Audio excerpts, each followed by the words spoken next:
Hi, my name is Piper. I'm a chemical engineering major at Tulane. This is me when I was 5, shredding some powder on the mountains. Please take a moment to appreciate the retro glory of my outfit and my killer red boots. What can I say? I've always been kind of a trendsetter. This is me 14 years later on the same ski slope. Still in love with skiing and apparently the color red. This is me doing science things. I'm a chemical engineering major, and as such, I tend to really love science. Anyway, today I want to talk to you about one of my passions. Not skiing or chemical engineering, but movies.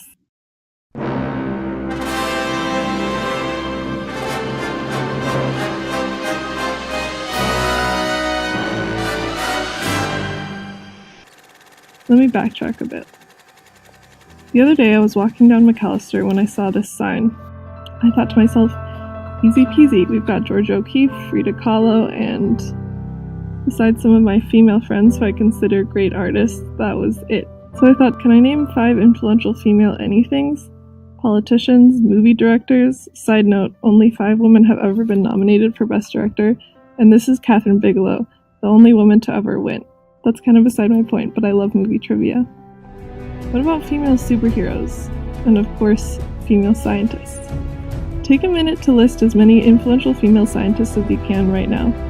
Off the top of my head, I can only name Marie Curie and Rosalind Franklin, and I am working on becoming a female scientist. The question is why? Why is it so difficult to think of female scientists? It's not like there are a lack of trailblazing women in STEM. This brings me back to movies. There's this thing called the Bechdel test, which was created to shine a light on the issues underlying the depiction of many female characters in film. To pass the Bechdel test, a movie has to have at least 2 women in it who talk to each other about something besides a man. Pretty easy, right? Apparently not.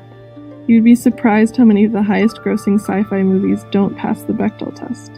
It speaks volumes that the most popular movies shown to generations of young girls contain flat, one-dimensional female characters who serve to progress a male-dominated plot. This is especially true for many films featuring female scientists.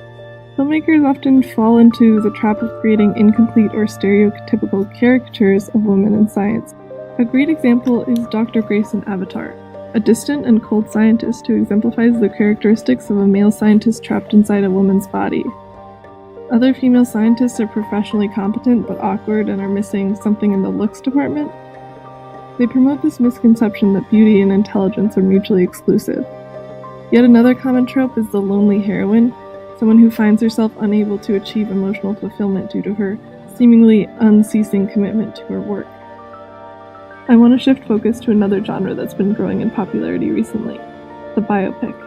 Fast-paced movies like The Social Network depict the speed bumps and triumphs surrounding the creation of technological advances that changed the game. Look, I'm a sucker for a classic college dropout, garage startup flick, but it's hard not to notice the general absence of girl power within this genre. No matter how good Felicity Jones was in The Theory of Everything, the caring wife of a brilliant scientist doesn't really scream powerhouse female character. The good news is that we are moving in the right direction. There are lots of films coming out these days that feature complex female scientists in leadership positions. Films like Arrival and Hidden Figures depict multidimensional women who are driven by passion for science and technology, yet also have emotional complexity. They exemplify a message that needs to be communicated to young female moviegoers. A career in STEM does not make you a social outcast or mean you have to give up your personal life. I think all of this boils down to mentorship. Whether it be through seeing a character on screen or learning from an established professor, mentorship is integral to making an aspiration into a reality.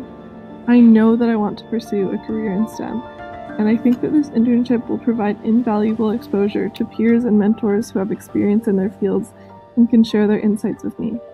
I've spent plenty of time watching scientists in movies, and I can't wait to form relationships with the influential women on Tulane's campus that can help me become the powerhouse woman scientist that I hope to see on the big screen.